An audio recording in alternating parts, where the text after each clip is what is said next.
অনেক রান্নার স্বাদ আমাদের মুখে এমনভাবে লেগে থাকে যা হয়তো ভোলা যায় না। সেরকমই একটি রান্না লাউ পাতায় কই মাছ ভাপা। এই লাউ পাতায় কই মাছ ভাপা আমি প্রথম খেয়েছিলাম আমার মামা বাড়িতে। মামি রান্না করেছিল, তার যা স্বাদ আজও ভুলতে পারিনি। আজ বাজার থেকে বড়মশাই কিছু দেশি কই এনেছে, ভাবলাম লাউ পাতা দিয়ে ভাপা করা যাক। প্রয়োজন অনুসারে 4 পিস কই মাছে মাখিয়ে নেব আদা বাটা।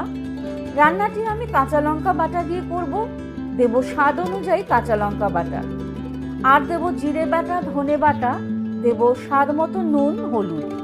আচ্ছা, রঙের জন্য একটু কিন্তু কাশ্মীরি লঙ্কার গুঁড়ো দেব, আর দেব সর্ষের তেল।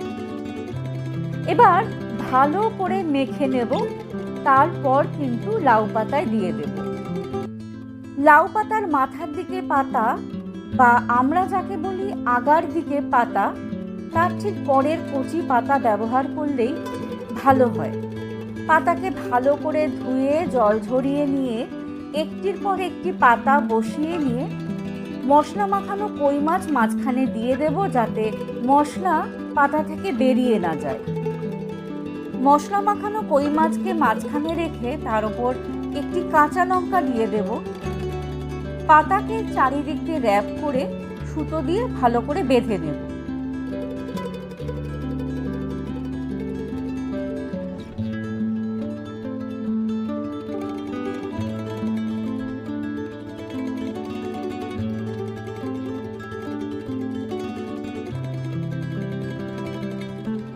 বাদবাকি কই মাছগুলিকেও আমার সুতো দিয়ে মুড়িয়ে নেওয়া হয়ে গেছে। একসাথে সবার জন্য যে ভাত হয়, তার মধ্যে কই মাছ ভাপা না বসিয়ে অল্প করে ভাত আমি আলাদা করে প্রেসার কুকারে বসিয়েছি। এদিকে ভাতও সিদ্ধ হয়ে এসছে, আর ভাতের মধ্যে অল্প স্টার্চ থাকতে থাকতে লাউ পাতায় মোড়া কই মাছ একটি একটি করে বসিয়ে দেব। প্রেসার কুকারের মুখ বন্ধ করে 2টি সিটি দিয়ে নেব।